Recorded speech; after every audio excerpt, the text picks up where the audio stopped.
Preview.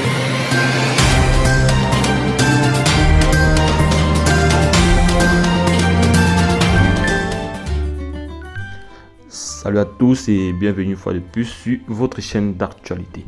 Aujourd'hui, nous allons faire un tour une fois de plus du côté de la Côte d'Ivoire pour vous faire part d'une nouvelle très dérangeante.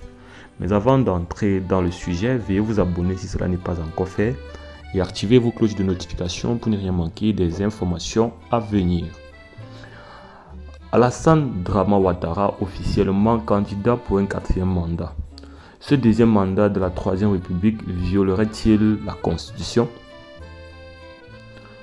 L'annonce officielle de la candidature d'Alassane Dramane Ouattara pour un 4e mandat, mais deuxième de la 3e République, a été faite par Gilbert Koné Kafana au Palais des Sports de Treichville, devant plus de 10 000 jeunes venus de toutes les régions de la Côte d'Ivoire pour exprimer leur engagement citoyen et leur soutien aux idéaux de paix et de développement.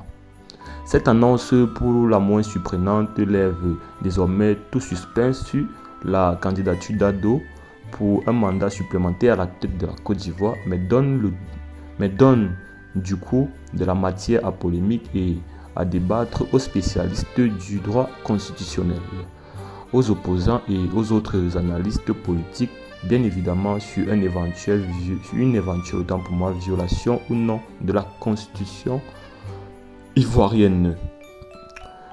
Certains observateurs se poseront aussi la question de savoir si cette candidature est vraiment opportune après 15 ans passés à la tête de la Côte d'Ivoire. La candidature d'Alassane Ouattara viole-t-elle la Constitution ivoirienne? L'opposition va-t-elle s'y plier sans réagir? Le peuple ivoirien a-t-il quelque chose à attendre d'Alassane Ouattara? Que dit de son bilan?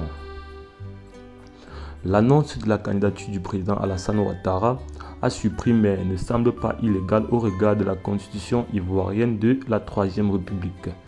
Dans la plupart des pays francophones, c'est un mandat de 5 ans, renouvellement une fois, soit au total 10 ans à la tête du pays. Mais une pratique souvent utilisée sous nos tropiques fait que chaque changement de constitution comme celle de la Côte d'Ivoire donne naissance à une nouvelle république et met du coup le compteur à zéro. Ado ayant comme prétexte la naissance de la 3e République rendant caduque toute disposition antérieure, se donne le droit de briguer un deuxième et dernier mandat sous la 3e République. A-t-il réellement tort de se porter candidat pour un deuxième mandat sous la 3e République, mais si c'est le 4e dans l'ensemble? La réponse appartient au peuple ivoirien dans la mesure où aucune disposition de la nouvelle constitution ne prévoit que, même en adoptant une nouvelle constitution et proclamer une nouvelle république, l'on ne pourra pas faire plus de 2 ans. Trump est à son 2e mandat et dernier mandat aux États-Unis, comme le prévoit la constitution américaine. Sans tomber dans un débat autant pour moi juridico-judiciaire, à notre humble avis, cette candidature peut interroger. Le piège qu'il aurait tendu à ses opposants en proposant la rédaction d'une nouvelle constitution, c'est seulement sa parole, en jurant la main sur le cœur qu'il n'ira pas au-delà de ces 2 mandats, même avec l'adoption d'une nouvelle constitution et la naissance de la nouvelle république. Bien les amis, c'est tout pour cette petite note. N'oubliez pas de nous laisser vos impressions en commentaire et on se dit à très bientôt pour de nouvelles actualités.